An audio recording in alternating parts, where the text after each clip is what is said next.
Go. Hi, good day everyone. My topic is about research process that involves the empirical, analytical, and dissemination phase. At the end of the lecture, the participant will have to fully understand the phases of the research process and to effectively apply the phases into the actual research studies. And the last thing is to understand that rigorous methodological specification, implementation, and control of extraneous variables are necessary for valid and reliable statistical conclusions.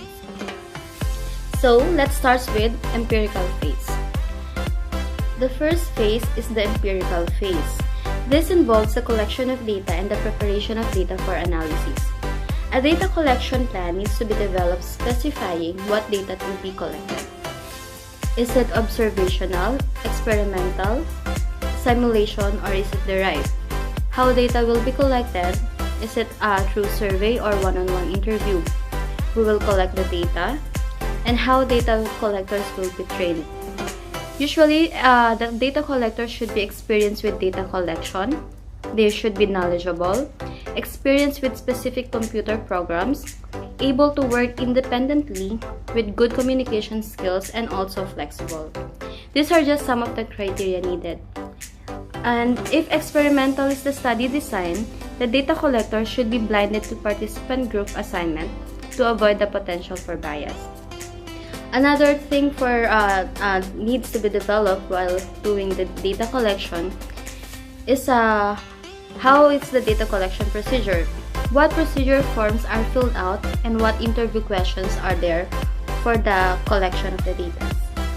Considerable attention to detail is required in the data collection phase of any research study in order to decrease the introduction of bias to ensure complete data sets for all participants. The fourth phase is the analytical phase. After the data are collected, the data is prepared for analysis. Analysis of the data by statistical methods. It is in the interpretation of the results and also in the analytic phase of all research.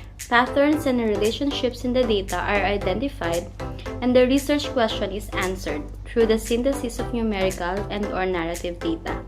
Once data is analyzed, results need to be interpreted to determine the meaning and importance of the findings. The last phase is the dissemination phase.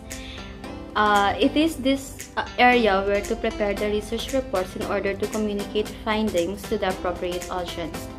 Research reports or presentations may be disseminated to other investigators, health professionals, policymakers, or consumers.